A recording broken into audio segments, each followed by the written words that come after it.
বন্ধুরা, সবাই কেমন আছো? আশা করি সবাই ভালো আছো। পায়েল বৌদির রান্নাঘরে তোমাদের সবাইকে স্বাগত। আমার রান্নাঘরে আজকের রেসিপি ইলিশের স্বাদে খয়রা ইলিশের সর্ষে পোস্ত। বন্ধুরা, খয়রা ইলিশ খেতে খুবই একটা টেস্টি মাছ। ইলিশের ছোট ভাই বলা যায়, কারণ ইলিশ খয়রা মাছ ভাজলে দেখবি ইলিশ মাছের গন্ধ বেরোয়। আর খেতেও দুর্দান্ত টেস্ট হয়, দেখতেও একই রকম। সাইজটা একটু ছোট হয়, অনেকে একে খোকা ইলিশও বলে থাকে অনেক জায়গায়। আমরা খয়রা ইলিশও বলি, খোকা ইলিশও বলি।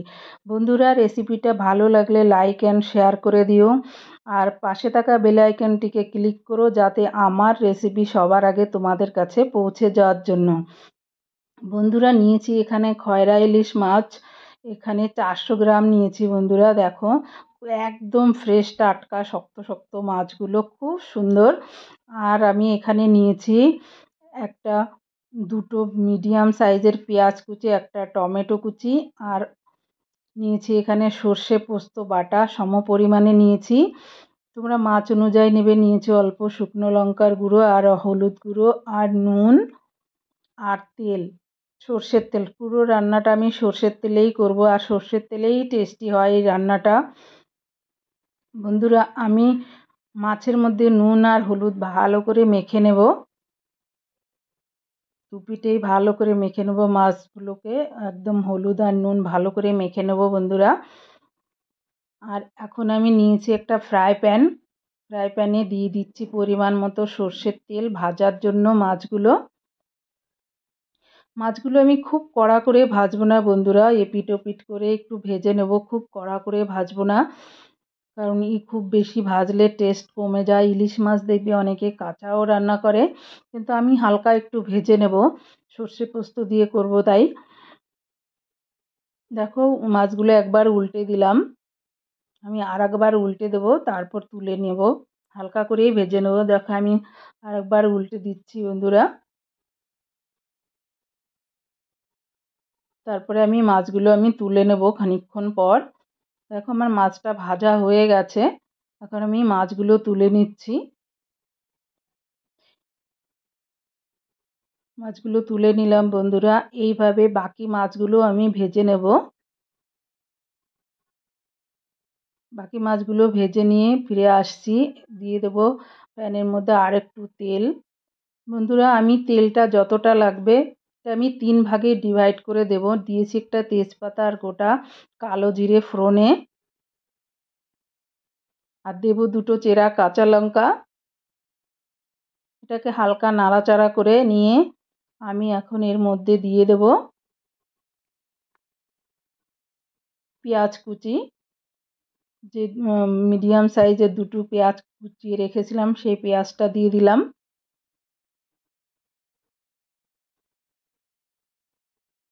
পেঁয়াজটাকে সুন্দর করে ভেজে নেব আমি।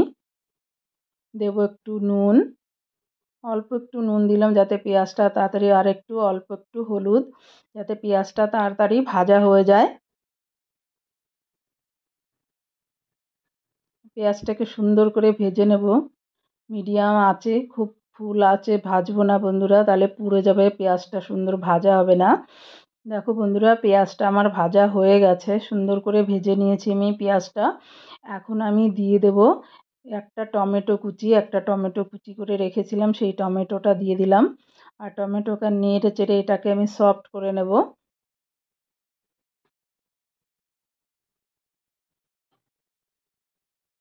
দেখো, সুন্দর সফট হয়ে গেছে টমেটোটা। এখন আমি দিয়ে দেব সর্ষে পোস্ত বাটা।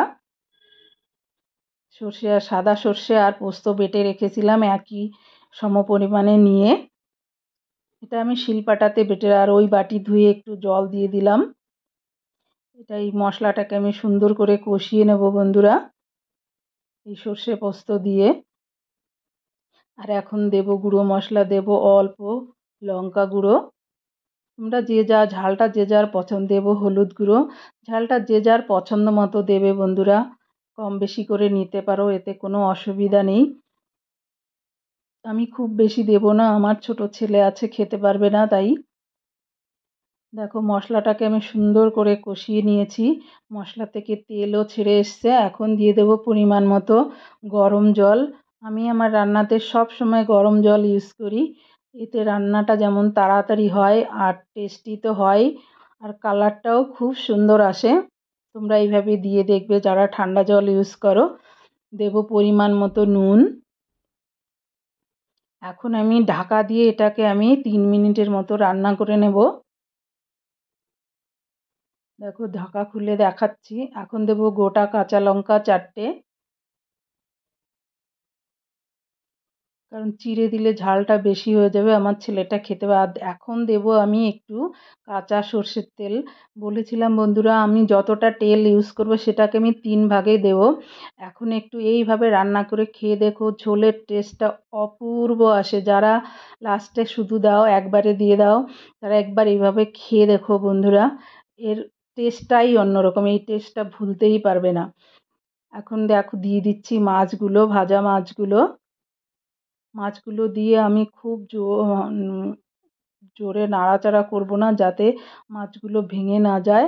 হালকা হাতে নাড়াচাড়া করব। মাছের জুসটাও দিয়ে দিলাম বন্ধুরা। দেখো মাছটা দিয়ে আমি হালকা হাতে নাড়াচাড়া করছি। আর এটাকে আমি এখন ঢাকা দিয়ে রান্না করব 4 মিনিটের মতো। সর্ষে পোস্ত বানাতে খুব বেশি টাইম লাগে না বন্ধুরা।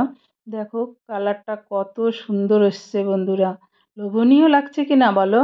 এত টেস্টি হয়েছিল কি বলবো, ইলিশ খাচ্ছি না খয়রা ইলিশ খাচ্ছি বুঝতেই পারিনি, দারুণ টেস্ট হয়েছিল। যদিও আমি যেখানে থাকি ইলিশ মাছ ওখানে পাওয়াই যায় না, এখনও দেখতে পাইনি। দিয়ে দেবো পরিমাণ মতো ধনেপাতা কুচি। এটা একদম অপশনাল, এটা তোমরা দিতেও পারো নাও দিতে পারো। যার পছন্দ হবে না সে একদমই দেবে না, এতে কোনো টেস্টের হেরফের হবে না। তবে হ্যাঁ, যার ধনেপাতার ফ্লেভারটা ভালো লাগে সে তো অবশ্যই দেবে। আর এই সময় ধনেপাতাটা খুব ভালো পাওয়া যায়, আমার তো খুবই পছন্দের, তাই দিলাম। দেখো বন্ধুরা আমার রান্নাটা প্রায় অলমোস্ট শেষের দিকে।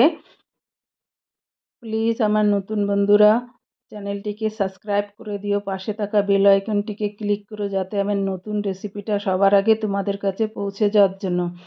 এবার আমার লাস্ট ফিনিশিং দেব আর একটু সর্ষের তেল, কাঁচা সর্ষের তেল দিয়ে এটাকে আমি হালকা হাতে নাড়াচাড়া করব। তারপরে আমি নামিয়ে নেব। আমার রান্না অলমোস্ট ডান। এখন সার্ভ করে দেখাচ্ছি বন্ধুরা, দেখো কত লোভনীয় লাগছে দেখতে। দারুণ দারুণ টেস্টি হয়েছিল বন্ধুরা।